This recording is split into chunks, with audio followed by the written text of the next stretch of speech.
اسی لائن کو ٹو کر رہے ہیں رانا ثناء اللہ. وزیر اعظم نے تو نام نہیں لیا. رانا ثناء اللہ کیا کہہ رہے ہیں؟ یہ ایک جنگ ہے، ہمارے دشمن ملک اس میں اس کے ملوث ہونے میں اب کوئی شک و شبہ نہیں ہے، اور افغانستان اس میں شامل ہے، انڈیا اس میں جو ہے وہ شامل ہے، اسرائیل بیچ میں آ گیا ہے. یہ بھی کافی حد تک سچ ہے. ٹیکنالوجی کا جو وہ استعمال کر رہے ہیں. پاکستان اور جو بھارت کے بیچ میں ابھی تک میٹنگز ہوئی ہیں، ان میں سے کوئی میٹنگ بھی ڈیفنس کو لے کر تو نہیں ہوئی ہے.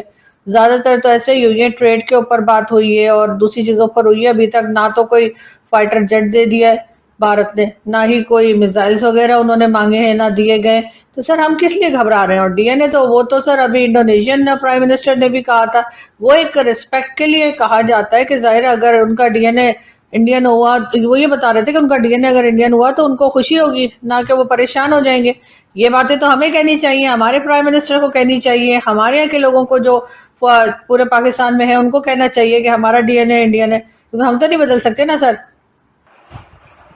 ان الفاظ کے ساتھ آج کا پروگرام ختم کرنے کی آپ سے اجازت چاہتا ہوں، لیکن وداع لینے سے پہلے ایک مرتبہ پھر آپ سے میری درخواست ہے کہ جس کسی صاحبہ نے اب تک ہمارے اس چینل کو سبسکرائب نہیں کیا، حضرائے کرم اس کو جلد سے جلد سبسکرائب کریں، پروگرام کو لائک کریں، شیئر کریں اور گھنٹی کا بٹن دبانا نہ بھولیں. بہت بہت شکریہ. خدا حافظ.